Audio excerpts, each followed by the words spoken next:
Everybody, I'm going into Dune, Book 1, Chapter 34, and if the last chapter was all about action, it's when Paul battled JAMIS and won. This chapter is much more thoughtful and melancholy, and ultimately is about JAMIS's funeral. So we'll get into that in just a moment. As a reminder, I'm an author. If you're interested in sci-fi fantasy series, you can kick off a new one if you like. I've written one. It's called The Song of Immeru, and the first book is called Earth's Door. The second book that I'm currently wrapping up is planned to be launched early summer of 2026. So great time to pick up Earth's Door and give it a look. More information in the description below. So in last chapter, Paul has won the battle against JAMIS and ending his life, and Stilgar then takes Paul and Jessica kind of down further into this rock, this mountain, this cavern where him and his tribe are living, and they have this ceremony for JAMIS. And as part of the ceremony, everyone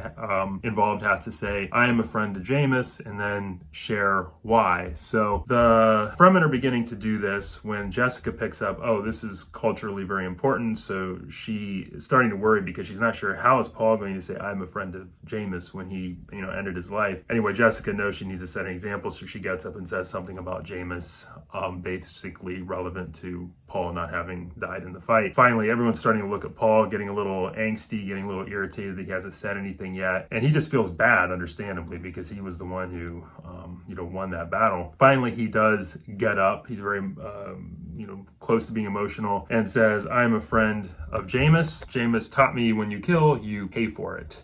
And what he means is he hated having to do what he did. Then afterwards, he shows his deep remorse very visibly by shedding some tears, at which case all of the Fremen are completely astounded because he's releasing some water from his body for another person.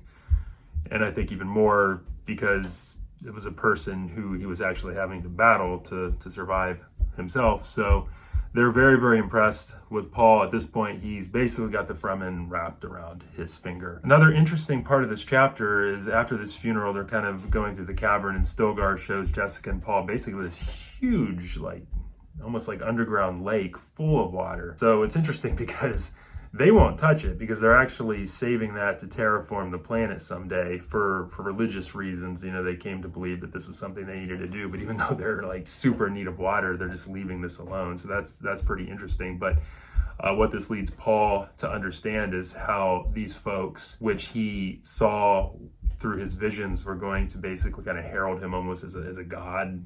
They would be full of zealotry for him as he and they kind of go and conquer the universe. And he feels kind of the weight of the fact that he's truly becoming the chosen one here now. And he's going to have all these people following him fiercely, who already show that they will sacrifice things for themselves for some sort of religious ideal. And Paul's pondering this at the end of the chapter. So this one gets way more, philosophical and deep than some of the previous chapters. And it's very, very interesting. So that's all I have for today.